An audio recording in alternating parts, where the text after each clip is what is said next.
అసుర మూడవ భాగం. రాహుల్ మెడని గట్టిగా చేతులతో పట్టుకుని అక్కడి నుండి మళ్ళీ శబ్దం చేసుకుంటూ వెళ్ళిపోయింది. జరిగిందంతా ఒక కలలా అనిపించింది అందరికీ.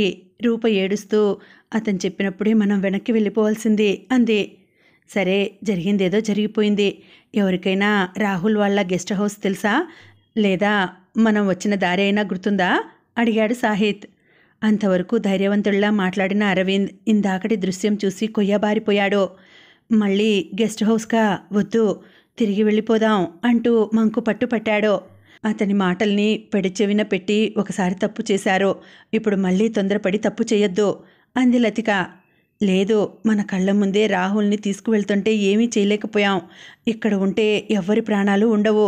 నాతో వచ్చేవాళ్ళు ఉంటే రండి, వెళ్ళిపోదాం అంటూ ముందుకు కదిలాడు అరవింద్. రూప కూడా అతనితో వెళ్ళడానికి సిద్ధపడింది. ఈలోగా వెనక నుండి వచ్చి ప్రియని ఈడ్చుకుని పొదల్లోకి తీసుకెళ్ళిపోయాడు ఆ రాక్షసుడు. మిగతా వాళ్ళు భయంతో అక్కడి నుండి చెట్ల కిందకు వెళ్ళి దాక్కున్నారు.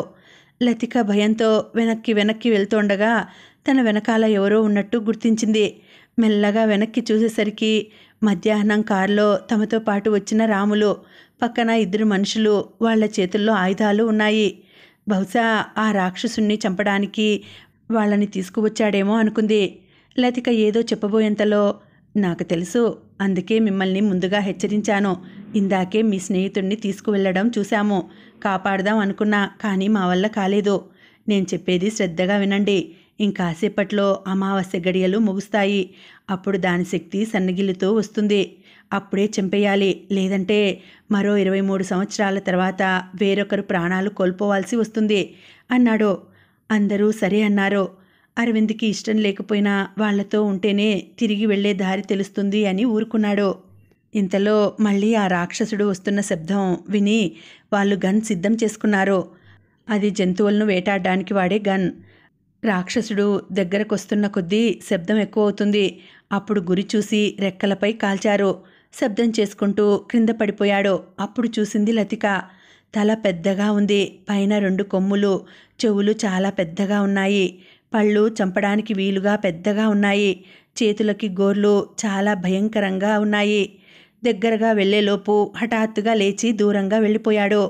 ఇక్కడ ఉండడం క్షేమం కాదు, దగ్గరలో మా గూడె ఉంది, వెళ్దాం రండి అంటూ మిగతా వాళ్ళని తీసుకువెళ్ళాడు. మరి మీకు ఈ భయంకరమైన జీవి వల్ల ఎలాంటి ప్రమాదం లేదా అడిగాడు సాహిత్. లేదు బాబూ, ఇప్పుడు అక్కడ ఎవరూ లేరు. ఈ జీవి మళ్ళీ నిద్రలోకి వెళ్లేంత వరకు ఇటు పక్కకి రావద్దు అని నేనే పంపేశా.